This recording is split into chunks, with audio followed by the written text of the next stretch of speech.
সালোক সংশ্লেষের আলোক দশায় কিভাবে এটিপি উৎপন্ন হয় তা কেমি অসমোটিক প্রকল্পের মাধ্যমে ব্যাখ্যা করো। সিফর চক্র ছকের সাহায্যে দেখাও। ক্রেবস চক্র একটি শব্দচিত্রের মাধ্যমে ব্যাখ্যা করো। অথবা glycolysis. Class 11 biology suggestion 2025 semester 2 class 11 second semester biology question paper 2025।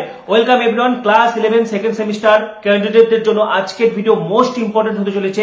শেষ মুহূর্তের চূড়ান্ত প্রস্তুতি, শেষ মুহূর্তের ব্রহ্মাস্ত্র হিসেবে একাদশ শ্রেণী বায়োলজিক্যাল সায়েন্সেস যে প্রশ্নগুলো বলবো সেগুলো পড়তেই হবে। বায়োলজিতে আমার সাজেশনই শেষ কথা, সেটা মাধ্যমিক হোক, একাদশ হোক বা দ্বাদশ হোক, এইচএস হোক, সকল ক্ষেত্রে কিন্তু বিগত বছরগুলোতে আমার সাজেশন থেকে 100% কমন এসেছে, 100% কমনের অপ্রতিরোধ রেকর্ড। আজকের ভিডিওতে আমি তোমাদেরকে একাদশ শ্রেণী second semester plant physiology, human physiology, ঠিক আছে, এবারে বায়োলজিতে তুমিও পাবে ফুল মার্কস, একদম টেনশন নেই। শেয়ার করে দেবো কি কি পড়তে হবে শেষ মুহূর্তে, চূড়ান্ত সাজেশন শেষ মুহূর্তে ব্রহ্মাস্ত্র। তার আগে বলছি, যারা যারা আমাদের চ্যানেলে নতুন ভিডিও দেখছো এখনই সাবস্ক্রাইব করো। সমস্ত সাজেশন আপডেট ভিডিও তোমরা এখানেই পাবে, সেজন্য এখনই সাবস্ক্রাইব করো, পাশে থাকা বেল আইকনটি প্রেস করো এবং এই ভিডিওটি প্রচুর প্রচুর প্রচুর শেয়ার করো। যারা সেমিস্টার 2 যারা বায়োলজি নিয়ে টেনশন করছে তারাও যাতে রিলিফ পেতে পারে, ঠিক আছে। তো দেখো, তোমাদের কিন্তু বেশ কিছু কোশ্চেন প্যাটার্ন চেঞ্জ হয়েছে, পুরোটাই চেঞ্জ হয়েছে। সেমিস্টার মোডে তোমরাই প্রথম পরীক্ষার্থী এবং তোমাদেরকে সেমিস্টার 2 তে প্ল্যান্ট ফিজিওলজি এবং হিউম্যান ফিজিওলজি কিন্তু পরীক্ষা দিতে হবে, ঠিক আছে। প্রথম কথা যেটা, যে প্রশ্নগুলো আমি বলবো সেগুলো পুঙ্খানুপুঙ্খ পড়বে। আমি এখানে তোমাদেরকে প্ল্যান্ট ফিজিওলজি, হিউম্যান ফিজিওলজি শেষ মুহূর্তে চূড়ান্ত প্রশ্নপত্র পাশাপাশি চূড়ান্ত সাজেশন দিয়ে যাচ্ছি, ঠিক আছে। এগুলো তোমরা অবশ্যই পড়বে, যে স্কুলে যে কোশ্চেন করুক, এর বাইরে কিন্তু আসবে না, ঠিক আছে। তো শেষ মুহূর্তে চূড়ান্ত প্রস্তুতি হিসেবে কি কি পড়তে হবে তোমাদেরকে শেয়ার করে দিচ্ছি। পাশাপাশি এর আগের একটি ভিডিওতে কিন্তু আমি সেকেন্ড সেমিস্টার বায়োলজিক্যাল সায়েন্স পূর্ণাঙ্গ সাজেশন দিয়ে গেছিলাম এবং আমি প্রচুর জনকে পিডিএফ পাঠিয়ে দিয়েছি, ঠিক আছে। অনেকজনকে পাঠানো হয়নি যারা পরে যোগাযোগ করেছিল, কিন্তু ম্যাক্সিমাম অনেকজনকে কিন্তু পাঠানো হয়েছে। বা যারা আগে পড়েছো বা যারা কিছুই পড়োনি, যারা এই কয় মাস কিছুই পড়োনি, ভাবছো সেকেন্ড সেমিস্টার কি করে পার করবে বায়োলজিতে, তো আজকের এই ভিডিওতে তোমরা যে যে প্রশ্নগুলো বলছি পড়ে যাবে সাজেশন, এবং বেশ কিছু যেগুলো প্রশ্ন একটু ঘুরানো পেঁচানো সেগুলোর উত্তর আমি বলে যাবো, বাদ বাকি উত্তরগুলো তোমরা বইতে পেয়ে যাবে, কোনো টেনশন নেই, ঠিক আছে। সরাসরি তোমাদেরকে শেয়ার করে দিচ্ছি। তো দেখো, class 11 biology second semester suggestion, প্রথমে প্ল্যান্ট ফিজিওলজি থেকে সাজেশন দিচ্ছি, উদ্ভিদ শারীরবিদ্যা থেকে। তো প্রথমে দেখো যেটা রয়েছে, ক্রেবস চক্রকে অ্যাম্ফিবলিক পথ বলে, এটা তোমরা বইতেই পেয়ে যাবে। কেমি অসমোটিক তত্ত্ব ভেরি ভেরি ইম্পর্টেন্ট, ঠিক আছে। আর কিউ এর গুরুত্ব পড়বে, ঠিক আছে। এবার দেখো নেক্সট অ্যানালিটিক্যাল প্রশ্ন, একটা উদ্ভিদে উচ্চমাত্রায় ক্লোরোফিল বি আছে কিন্তু ক্লোরোফিল এ নেই, তাহলে উদ্ভিদটি কি সালোক সংশ্লেষ করতে পারবে? বা তাহলে উদ্ভিদটির ক্লোরোফিল বি এবং অন্যান্য রঞ্জকের উপস্থিতির কারণ কি? দেখো, এটা সবচেয়ে বড় কথা, ক্লোরোফিল এ কিন্তু লাগবে, ক্লোরোফিল এ কিন্তু থাকতেই লাগবে। ক্লোরোফিল এ হচ্ছে সালোক সংশ্লেষের প্রধান রঞ্জক, তাহলে ক্লোরোফিল বি থাকার প্রয়োজনীয়তা কি? ক্লোরোফিল বি হচ্ছে সাহায্যকারী রঞ্জক, ঠিক আছে। ক্লোরোফিল বি হচ্ছে আলোক শক্তিকে অ্যাবজর্ব করে, শোষণ করে এবং সেটাকে হচ্ছে ক্লোরোফিল এতে ট্রান্সফার করে, ঠিক আছে, এটা লিখতে হবে। তারপরে দেখো আরেকটি অ্যানালিটিক্যাল প্রশ্ন, একটি রাবার ব্যান্ড প্রসারিত হয় এবং পূর্বাবস্থায় ফিরে আসে। আমরা যেটা রাবারকে টানলে বড় হয়, প্রসারিত হয় এবং আবার পূর্বাবস্থায় ফিরে আসে। আর বাবল গ্রাম প্রসারিত হয় কিন্তু বাবল গ্রাম আর পূর্বাবস্থায় ফিরে আসে না। এই দুই পদ্ধতির পার্থক্য কি? উদ্ভিদের বৃদ্ধির সাপেক্ষে এটি আলোচনা করো। তো দেখো, রাবার ব্যান্ড প্রসারিত হয় আগের অবস্থায় ফিরে আসতে পারে, এটা হচ্ছে অস্থায়ী বৃদ্ধি, ঠিক আছে। যেটা ধরো ইলাস্টিসিটি, অস্থায়ী বৃদ্ধি, যেমন ধরো কোষে যখন জল ঢোকে তখন রসস্ফীত চাপ বেড়ে যায়, ঠিক আছে, এটা হচ্ছে অস্থায়ী বৃদ্ধি। আর বাবল গাম প্রসারিত হয় কিন্তু পূর্বাবস্থায় ফিরে আসে না, এটা তোমার স্থায়ী বৃদ্ধি, পার্মানেন্ট, যেটা প্লাস্টিসিটি, ঠিক আছে। যেমন ধরো একবার যখন উদ্ভিদের স্থায়ী বৃদ্ধি ঘটে যাচ্ছে, একটা চারা গাছ থেকে একটা বড় গাছ হচ্ছে, তখন কিন্তু সেটার চেঞ্জ হবে না, সেটা হচ্ছে স্থায়ী পরিবর্তন, ঠিক আছে। নেক্সট, ফলের পরিপক্কতা, ইথিলিন এবং মোচনে এবিএর ভূমিকা ভেরি ভেরি ইম্পর্টেন্ট, বইতে পেয়ে যাবে। বাসন্তীকরণ কি? বীজের সুপ্তাবস্থা ভাঙার পদ্ধতি, ইটিএস এর গুরুত্ব, জেড স্কিম, ঠিক আছে, এগুলো সব বইতেই রয়েছে। C3 উদ্ভিদ, C4 উদ্ভিদের পার্থক্য ভেরি ভেরি ইম্পর্টেন্ট। নেক্সট, সালোক সংশ্লেষের অন্ধকার দশা ধাপগুলি লেখো, ঠিক আছে। ফটোফসফোরাইলেশন, অক্সিডেটিভ ফসফোরাইলেশনগুলো সব বইতে রয়েছে। গ্লাইকোলাইসিস পদ্ধতি ভীষণ ইম্পর্টেন্ট, পড়বে, কমন পাবে। গ্লাইকোলাইসিস কি এমপি পথ বলে কেন, ঠিক আছে। তারপরে দেখো, নিম্নলিখিত কাজগুলিতে তুমি কোন উদ্ভিদ বৃদ্ধি নিয়ন্ত্রকটি ব্যবহার করবে, ঠিক আছে। কোন উদ্ভিদ বৃদ্ধি নিয়ন্ত্রকটি ব্যবহার করবে? ডালে শিকড় সৃষ্টি, দেখো কৃত্রিম অক্সিজেন ব্যবহার করা হবে, আইবিএ। তাড়াতাড়ি ফল পাকানো, ইথিলিন। অগ্রমুকুলের বৃদ্ধিতে সাহায্য করে কে? অগ্রমুকুলে বৃদ্ধি করে হচ্ছে অক্সিন, ঠিক আছে, অক্সিন কিন্তু অগ্রমুকুলে বৃদ্ধি করে। পাতার বার্ধক্য রোধ কে করে? সাইটোকাইনিন। স্ট্রেস অবস্থায় পত্ররন্ধ্র বন্ধ করে এবি অ্যাবসেসিক অ্যাসিড বোল্টিং হচ্ছে জিববেরেলিন। ঠিক আছে, এটা তো ক্রেবস চক্র। আচ্ছা, এখানে ক্রেবস চক্র, তারপরে হচ্ছে ক্রেবস চক্রের বিক্রিয়াগুলি শব্দচিত্রের সাহায্যে দেখাও, ভেরি ভেরি ইম্পর্টেন্ট। পাশাপাশি এই প্রশ্নটাও তোমরা স্ক্রিনশট করো, এটা ক্রেবস চক্র করা থাকলে এটা কিন্তু সহজেই পারবে। আচ্ছা, নেক্সট হচ্ছে এস আকৃতির লেখচিত্র, বিভেদন, বিপরীত বিভেদন, পুনর্বিভেদন কি, আলোক পর্যায়বৃত্তি। ঠিক আছে, আলোক পর্যায়বৃত্তি কি, ভেরি ভেরি ইম্পর্টেন্ট। হর্ষদিবা উদ্ভিদ এবং দীর্ঘদিবা উদ্ভিদের পার্থক্য, এই প্রশ্ন কিন্তু খুবই ইম্পর্টেন্ট, এটা করতেই হবে। ঠিক আছে, আলোক পর্যায়বৃত্তি এবং হর্ষদিবা উদ্ভিদ, দীর্ঘদিবা উদ্ভিদ, এটা তোমাকে কিন্তু দিয়ে দিতে পারে পরীক্ষায় যে আলোক পর্যায়বৃত্তি সম্পর্কে টিকা লেখো, এই হিসেবেও কিন্তু প্রশ্নটা থাকতে পারে। ঠিক আছে, তো এটা তোমরা অবশ্যই দেখবে। নেক্সট দেখো C4 চক্র ছকের সাহায্যে দেখাও, C4 চক্র ছকের সাহায্যে দেখাও। আচ্ছা, এক্ষেত্রে একটা বলে রাখি, C4 চক্রের আরেকটা যেটা নাম সেটা কিন্তু হ্যাচ অ্যান্ড স্ল্যাক পাথওয়ে। ঠিক আছে, C4 চক্রকে আমরা হ্যাচ অ্যান্ড স্ল্যাক পাথওয়ে বলে থাকি। নেক্সট দেখো কি বলেছে, আলোক শোষণ বা C2 চক্র ছকের সাহায্যে দেখো, ওর গুরুত্বটা তোমরা বইতে পেয়ে যাবে। নেক্সট দেখো একটি অ্যানালিটিক্যাল প্রশ্ন। ঠিক আছে, 10 নম্বর কোশ্চেনটা দেখো এখানে প্ল্যান্ট ফিজিওলজি থেকে, এখানে একটা ছবি দেওয়া রয়েছে, গ্রাফটি থেকে নিচের প্রশ্নগুলো উত্তর দাও। বক্ররেখার কোন বিন্দুতে, এ, বি নাকি সি, আলো একটি সীমাবদ্ধকারী ফ্যাক্টর, উত্তরটা হবে এ বিন্দুতে। ঠিক আছে, যদি আলোর তীব্রতা নির্দিষ্ট সীমার পরে বর্ধিত হয় তাহলে কী হবে, আমরা জানি নির্দিষ্ট সীমার পরে আলোর তীব্রতা যদি বর্ধিত হয় তাহলে সালোক সংশ্লেষের হার কমবে। কোন উদ্ভিদের ক্ষেত্রে আলো লিমিটিং ফ্যাক্টর হিসেবে কাজ করে না, বিশেষ করে যারা রাতের বেলা যাদের পত্ররন্ধ্র উন্মোচন হয়, যেমন ব্রায়োফাইলাম, সেডাম, ঠিক আছে, সেগুলোর ক্ষেত্রে। আচ্ছা, নেক্সট দেখো এখানে একটি রেখচিত্র দেওয়া রয়েছে, এখানে তোমাকে এ, বি এবং সিকে শনাক্ত করতে হবে। ঠিক আছে, তো এটা বোঝাই যাচ্ছে এটা PS1 PS2 যেটা হচ্ছে সালোক সংশ্লেষের ফটোফসফোরিলেশন, যেটাকে আমরা জেড স্কিম বলে থাকি। তো জেড স্কিম থেকে এই প্রশ্নটা তুলে দিয়েছে। ঠিক আছে, তো এখানে বলেছে যে এ, বি এবং সিকে শনাক্ত করতে হবে। তো দেখো এখানে এ হচ্ছে PS1, ঠিক আছে, এ হচ্ছে PS1, বি হবে PS2 এবং সি হবে হচ্ছে সালোক সংশ্লেষের ইলেকট্রন পরিবহন তন্ত্র। তো এখানে রেখচিত্রটিতে কোন অক্ষর কিভাবে চিহ্নিত হচ্ছে, জেড স্কিম, যেটা একটু আগে আমি বললাম। এবং এ এবং বি এর মধ্যে 4টি পার্থক্য, PS1 এবং PS2 এর মধ্যে 4টি পার্থক্য পড়বে। বীজের অঙ্কুরোদ্গমের সময় কী কী পরিবর্তন ঘটে, ঠিক আছে, এটা লিখতে হবে। আলফা অ্যামাইলেজ কী করে, তোমার হচ্ছে বীজের শস্যকে ভেঙে দ্রবণীয় অ্যামাইনো অ্যাসিড শর্করা তৈরি করে, এটা তোমার বইতে পেয়ে যাবে। উদ্ভিদের বৃদ্ধিতে জল, আলো, হরমোনের ভূমিকা, হিল বিক্রিয়া। নেক্সট দেখো প্ল্যান্ট ফিজিওলজি থেকে আরেকটি অ্যানালিটিক্যাল প্রশ্ন, এখানে একটি গ্রাফ দেওয়া রয়েছে, কার্বন ডাইঅক্সাইডের ঘনত্বের সাপেক্ষে সালোক সংশ্লেষের হার। ঠিক আছে, তো কেস1 এবং কেস2 লেখচিত্র চিহ্নিত করো। তো এখানে কেস1 হচ্ছে C3 উদ্ভিদের সালোক সংশ্লেষের হার, ঠিক আছে, এবং কেস2 হচ্ছে C4 উদ্ভিদের সালোক সংশ্লেষের হার। এবারে কি বলছি, উভয় ক্ষেত্রে কোন উৎসেচক সবচেয়ে বেশি পৃথিবীতে বা বায়োস্ফিয়ারে পাওয়া যায় যা সালোক সংশ্লেষে সাহায্য করে, অবশ্যই হবে rubisco, ribulose bisphosphate carboxylase oxygenase, rubisco. কেস1 এবং কেস2 মধ্যে কার উৎপাদনশীলতা বেশি এবং কেন, অবশ্যই C4, যেটা হচ্ছে কেস2, C4 উদ্ভিদের উৎপাদনশীলতা বেশি, কারণ C4 উদ্ভিদ বেশি পরিমাণে কার্বন ডাইঅক্সাইডকে স্থিতিকরণ করতে পারে, বেশি পরিমাণে CO2 ফিক্সেশন করতে পারে। ঠিক আছে, রুবিস্কোর জন্য। আর কেস2 উদ্ভিদের পাতার অন্তর্গঠনের বৈশিষ্ট্য ক্রাঞ্চ অ্যানাটমি দেখা যায়, নালিকা বান্ডিলকে ঘিরে পুঁতির মতো বান্ডিল আবরণী থাকে, ক্রাঞ্চ অ্যানাটমি। ঠিক আছে, এরপরে আমরা দেখো হিউম্যান ফিজিওলজি। তো দেখো হিউম্যান ফিজিওলজি, প্রথমে যে কোশ্চেন রয়েছে, খাদ্যনালীর কার্যপদ্ধতি কীভাবে নিয়ন্ত্রিত হয়। তো দেখো কেন্দ্রীয় স্নায়ুতন্ত্র কী করে, আমরা যখন কোনো খাবারকে দেখি বা খাবারের গন্ধ পাই তখন কেন্দ্রীয় স্নায়ুতন্ত্র পরিপাক নালীকে সংকেত পাঠায়। ঠিক আছে, এছাড়া এন্টারিক স্নায়ুতন্ত্র হজম নিয়ন্ত্রণ করে, তারপরে বিভিন্ন উৎসেচকের ক্ষরণ নিয়ন্ত্রণ করে। এছাড়া আমাদের যে সমবেতী স্নায়ুতন্ত্র আছে, ঠিক আছে, সমবেতী স্নায়ুতন্ত্র হজমের গতিটাকে কমায়, আর পরাসমবেতী স্নায়ুতন্ত্র হজমের গতিটাকে বাড়ায়। এছাড়া আমরা জানি বিভিন্ন গ্যাস্ট্রোইন্টেস্টিনাল হরমোন, যেমন পাকতন্ত্রের হরমোনগুলো গ্যাস্ট্রিন, সিক্রেটিন, সিসিকে, পিজেট, এগুলোও কিন্তু খাদ্যনালীর কার্যপদ্ধতিকে নিয়ন্ত্রণ করে। এরিথ্রোপ্লাস্টোসিস ফিটালিস, এটা তোমরা সকলেই পারবে, রিসার্চ ফ্যাক্টর ওখানে বইতে রয়েছে।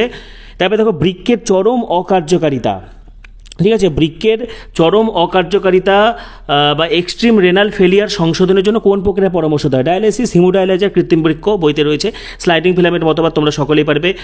মায়োস্থেনিয়া গ্রেভিস, স্টুয়ার্ট ফ্যাক্টরের কাজ। ঠিক আছে, এগুলো তো রক্ততঞ্চনের ফ্যাক্টরগুলোর নাম পড়তে হবে, এগুলো সব বইতেই পেয়ে যাবে। এটা থ্রম্বিনের সক্রিয়তা বৃদ্ধি করে, রক্ততঞ্চনের 10 নম্বর ফ্যাক্টর।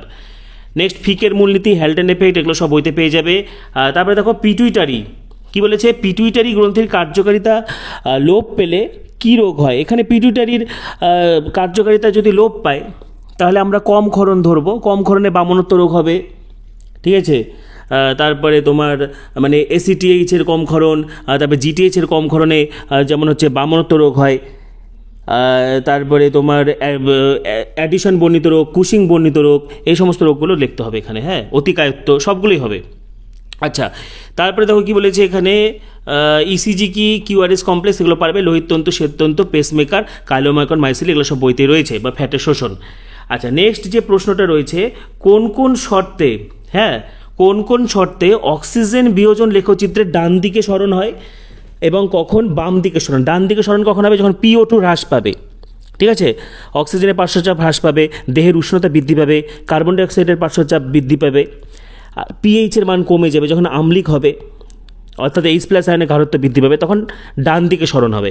আর বাম দিকে কখন সরণ হবে? এগুলো তো সব তোমরা বইতে পেয়ে যাবে। যখন অক্সিজেনের পার্শ্বচাপ বাড়বে, কার্বন ডাইঅক্সাইডের পার্শ্বচাপ কমবে, pH এর মান বাড়বে, দেহের উষ্ণতা হ্রাস পাবে, ঠিক আছে। নেক্সট দেখো কি বলেছে, বৃক্কের কার্যকারিতায় রেনিন অ্যাঞ্জিওটেনসিনোজেনের নিয়ন্ত্রণ। তো দেখো বৃক্ক কি করে, বৃক্কের যে জাক্সটা গ্লোমেরুলার অ্যাপারেটাস, সেখান থেকে আমরা জানি রেনিন খরিত হয়। তো রেনিন অ্যাঞ্জিওটেনসিনোজেনকে অ্যাঞ্জিওটেনসিন 1-তে কনভার্ট করে, অ্যাঞ্জিওটেনসিন 1-তে পরিণত করে। অ্যাঞ্জিওটেনসিন 1টা তখন ফুসফুসীয় জালকে অ্যাঞ্জিওটেনসিন 2-তে পরিণত হয়, এবং এই অ্যাঞ্জিওটেনসিন 2 কিন্তু অ্যাড্রেনাল কর্টেক্স থেকে অ্যালডোস্টেরন ক্ষরণ করবে, ঠিক আছে, যেটা সোডিয়ামের হারটাকে বৃদ্ধি করে, Na+ আয়নের পুনঃশোষণ হারকে বাড়িয়ে তোলে। তারপরে দেখো হৃদচক্র, এগুলো পারবে, এগুলো তো সব বইতেই রয়েছে, ভেরি ভেরি ইম্পর্টেন্ট। নেফ্রনের মাধ্যমে মূত্র উৎপাদন পদ্ধতি, হৃদ কার্যকারিতা, স্নায়ুজ নিয়ন্ত্রণ, রক্ততঞ্চন পদ্ধতি, এগুলো কিন্তু খুব ইম্পর্টেন্ট। সাইনাপসের মধ্যে দিয়ে কীভাবে উদ্দীপনা বা স্নায়ু স্পন্দন স্থানান্তরিত হয়, হরমোনের কার্যপদ্ধতি, ভেরি ভেরি ইম্পর্টেন্ট। তারপরে দেখো 9 নম্বর প্রশ্নটা, রোহানের ঠাকুমার প্রচণ্ড পিঠে ব্যথা, ডাক্তারবাবু পরীক্ষা করে বোন মিনারেল ডেন্সিটি পরীক্ষা করতে বললো। তো কোন রোগ? এটা তো একদমই সহজ, অস্টিওপোরোসিস, বইতে পেয়ে যাবে, ঠিক আছে। তারপরে দেখো কি বলেছে, তারপরে এখানে 10 নাম্বার, এটা এখানে বলেছে এটা কিসের লেখচিত্র, ঠিক আছে, এটি কিসের লেখচিত্র? লেখচিত্রটা দেখো, এটা দেখে বুঝেছে এটা হচ্ছে ইসিজি, ঠিক আছে, এটা ইসিজি। এই লেখচিত্র দেখে কেউ কিভাবে হৃদস্পন্দন নির্ণয় করতে পারবেন? তো দেখো এখানে হচ্ছে, এখানে এটার একটা সূত্র রয়েছে, আমি এখানে লিখে দিচ্ছি। এই লেখচিত্র দেখে কেউ কিভাবে হৃদস্পন্দন নিয়ন্ত্রণ করতে পারবে? তাহলে এখানে হৃদস্পন্দনের হার হবে 300/, ঠিক আছে, পরপর দুটি আর তরঙ্গের মধ্যে বড় বর্গক্ষেত্রের সংখ্যা।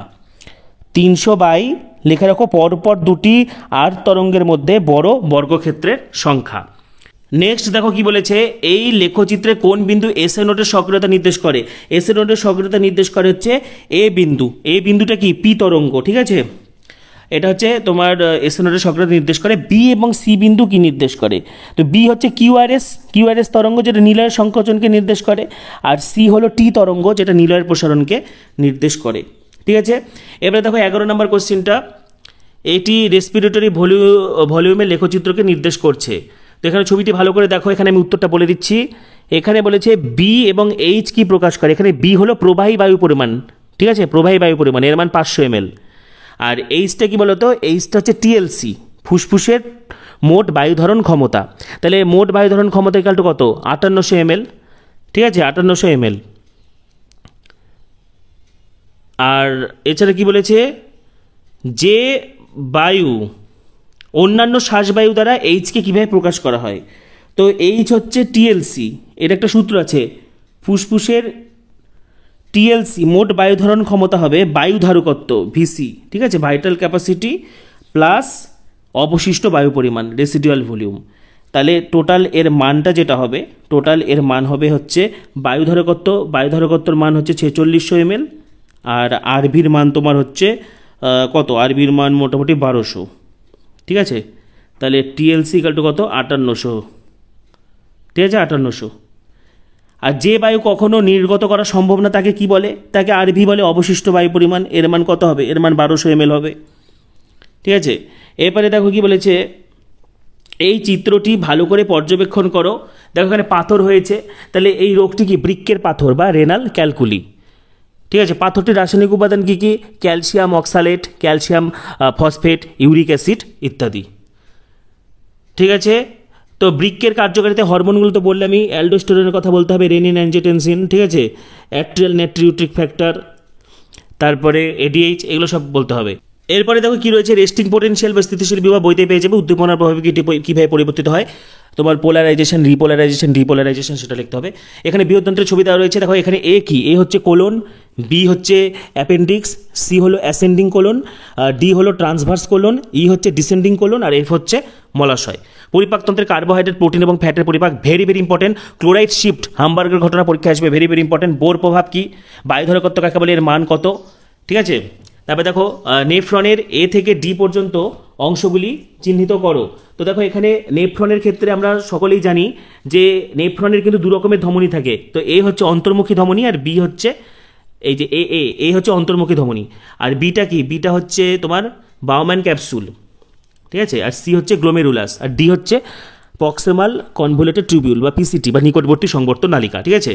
এবারে দেখো এখানে কিন্তু আমি বলে দিলাম। এবার দেখো ইউনিট 5 থেকে আরও কিছু প্রশ্ন পড়বে, যেগুলো তোমরা স্ক্রিনশট করে নাও। একটি চিত্রের সাহায্যে শ্বাসক্রিয়ার পদ্ধতি, শর্করা, প্রোটিন এবং প্রোটিন জাতীয় খাদ্যের শোষণ কীভাবে ঘটে, কাইলোমাইকন, মাইসিলি, ঠিক আছে। বিভিন্ন পাকন্ত হরমোনগুলো পড়বে, কার্বোহাইড্রেট, প্রোটিন এবং ফ্যাটের পাচন পদ্ধতি, আন্তরিক রস দ্বারা খাদ্যের পরিপাক পদ্ধতি, অ্যালকালি রিজার্ভ, পর্বতপীড়া, যকৃতের কাজ, অ্যাম্পুলা, ভাটার, আবহ সহিষ্ণুতা, ব্রুনারের গ্রন্থির অবস্থান ও কাজ, অবশিষ্ট বায়ু পরিমাণ, ফিকের মূল নীতি, বায়ুথলি বায়ুর উপাদান, ক্লোরাইড শিফট ভালো করে বলে দিলাম। এক অণু হিমোগ্লোবিন কতগুলি অক্সিজেন পরিবহন করতে পারে, বায়ুধারকত্ব কাকে বলে, কোন যন্ত্রের সাহায্যে ফুসফুসের বায়ু পরিমাণ নির্ণীত হয়, বৃক্কে প্রতি মিনিটে কী পরিমাণ রক্ত পরিশ্রুত হয়, সেরিব্রাম সেরিবেলামের পার্থক্য, অ্যাডিশন বর্ণিত রোগ, অক্সিটোসিনের কাজ, ডায়াবেটিস মেলিটাস, ডায়াবেটিস ইনসিপিটাসের পার্থক্য পড়বে, সমবিধি পরাসমবিধি স্নায়ুতন্ত্রের পার্থক্য, ডায়ালাইসিস, কৃত্রিম বৃক্ক, গেটেবাদ বা গাউট কি, সমটান পেশি সংকোচন এবং সমদৈর্ঘ্য পেশি সংকোচনের পার্থক্য, পেশি সংকোচন কৌশল একটি আধুনিক মতবাদের সাহায্যে দেখাও, মায়োস্থানিক গ্রেভিস কি, রক্তচাপ নিয়ন্ত্রণকারী প্রভাবকগুলি লেখো, হৃদ কার্যকারিতা, স্নায়ুজ নিয়ন্ত্রণ, asphyxia, coronary thrombosis, angina pectoris কি, ভেরি ভেরি ইম্পর্টেন্ট, ঠিক আছে। অস্টিওপোরিসিস, অস্টিওআর্থ্রাইটিসের পার্থক্য, ইউরিমিয়া, সার্কুমিয়ার কাকে বলে, মাস্কুলার ডিস্ট্রফি কি, সাইনাপসের গঠন, সাইনাপসের মধ্যে দিয়ে উদ্দীপনা পরিবহন, নিঃসারকাল পূর্ণব্যর্থ সূত্র, রেনাল ক্যালকুলি কি, হ্যালডেন এফেক্ট কি, কার্বোহাইড্রেট, প্রোটিন ও ফ্যাট বিপাকে ইনসুলিনের ভূমিকা, হৃদসংবহনতন্ত্র এবং পৌষ্টিকতন্ত্রের উপর অ্যাড্রেনালিনের প্রভাব লেখো, মানুষের পেক্টোরাল এবং পেলভিক গার্ডল কি কি রুস্তি নিয়ে গঠিত, ফোরামেন অফ ম্যাগনান কি, নেফ্রনের মাধ্যমে মূত্র উৎপাদন পদ্ধতি কিন্তু ভেরি ভেরি ইম্পর্টেন্ট। স্বাভাবিক উপাদান, অস্বাভাবিক উপাদানগুলো পড়বে, রক্ততঞ্চনের ধাপ, দ্বিচক্রী সংবহন, স্টুয়ার্ট ফ্যাক্টর, প্রান্তীয় স্নায়ুতন্ত্র, পঞ্চম এবং দশম করটির প্রকৃতিক কাজ, পিয়ার্স প্যাচ কি, সাইনোভ্যাল অস্থিসন্ধির চিত্রসহ গঠন লেখো, জাক্সটাগ্লোমেরুলার অ্যাপারেটাস কি, পোডোসাইট কি, একটা কশেরুকার অংশগুলি কি কি, ভার্টিব্রাল কলামের অংশগুলো, হৃদচক্রের ঘটনা ভেরি ভেরি ইম্পর্টেন্ট, ইসিজিতে কিউআরএস কমপ্লেক্স কাজ, ঠিক আছে। ইসিজি তাৎপর্য, এলইউবি ডিউবি কি, অক্ষিগোলকের বিচলন নিয়ন্ত্রণকারী একটি আজ্ঞাবহ বা চেষ্টীয় স্নায়ু, নাম লেখো। পাশাপাশি একটি নমুনা প্রশ্নপত্র কম্বাইন্ডভাবে টোটাল 35 নম্বরে, সেটাও দিয়ে যাচ্ছি। তো দেখো এটা তো আলোচনা করেই দিলাম। রুবিস্কো উৎসেচকের কার্বক্সিলেস ও অক্সিজেনেস উভয় সক্রিয়তায় দেখা যায়, কিন্তু C4 উদ্ভিদে কার্বক্সিলেসের সক্রিয়তা বেশি, কারণ এক্ষেত্রে কি হয়, রুবিস্কো বেশি পরিমাণে কার্বন ডাইঅক্সাইডের সঙ্গে যুক্ত হতে পারে। ক্লোরোফিল বি, ক্লোরোফিল এ নেই, ক্লোরোফিল এ না হলে তো সালোক সংশ্লেষ হবে না, প্রথমেই বললাম। তাহলে ক্লোরোফিল বিটার কি দরকার, ক্লোরোফিল বি হচ্ছে সাহায্যকারী রঞ্জক, ঠিক আছে। এটা এনার্জিটাকে অ্যাবজর্ব করে, লাইট এনার্জিটাকে, আর করে ক্লোরোফিল এতে ট্রান্সফার করে। পুনর্বিভেদন, বিপরীত বিভেদন, আর কেউ তাৎপর্য, অ্যাম্ফিবলিক পথ বলে কেন, এগুলো তোমরা স্ক্রিনশট করে নাও, ঠিক আছে। এগুলো তো আলোচনা করেই দিয়েছি আমি, যেমন আলোক শোষণ বা C2 চক্র, কেমিওসমোটিক, C4 চক্র, ক্রেবস চক্র শব্দচিত্রের মাধ্যমে দেখাও, তারপরে ধরো হচ্ছে গ্লাইকোলাইসিস প্রক্রিয়াটি ছকের সাহায্যে দেখাও। এগুলো খুব ভালো করে পড়তে হবে।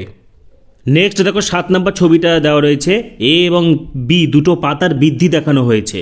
দুটি পাতার পরম বৃদ্ধি সমান, কিন্তু আপেক্ষিক বৃদ্ধি আলাদা। দেখো পরম বৃদ্ধি, আপেক্ষিক বৃদ্ধি, এগুলো তো আমরা সকলেই পড়েছি প্ল্যান্ট ফিজিওলজির সময়, বৃদ্ধি চ্যাপ্টারে রয়েছে।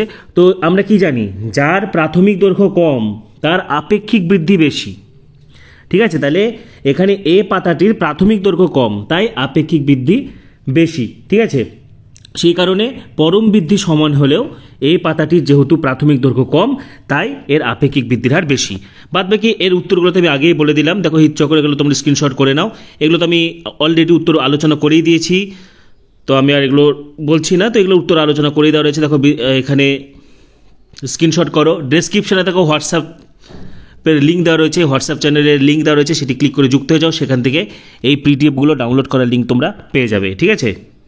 তো শেষ মুহূর্তে চূড়ান্ত প্রস্তুতি, শেষ মুহূর্তে ব্রহ্মাস্ত্র হিসেবে যে প্রশ্নগুলো পড়তে হবে আমি দিয়ে গেলাম। পাশাপাশি যারা এই পিডিএফটি চাইছো, ডেসক্রিপশনে দেখো হোয়াটসঅ্যাপ চ্যানেলের লিঙ্ক দেওয়া রয়েছে, সেটি ক্লিক করে তোমরা হোয়াটসঅ্যাপে যুক্ত হয়ে যাও। সেখান থেকে কিন্তু এই পিডিএফ গুলো ডাউনলোড করার লিঙ্ক পেয়ে যাবে, ঠিক আছে। এবং পাশাপাশি পরবর্তী সাজেশন আপডেট ভিডিওর জন্য এখনই সাবস্ক্রাইব করো, পাশে থাকা বেল আইকনটি প্রেস করো, ভিডিওটি প্রচুর প্রচুর প্রচুর শেয়ার করে দাও। সবাইকে অসংখ্য ধন্যবাদ।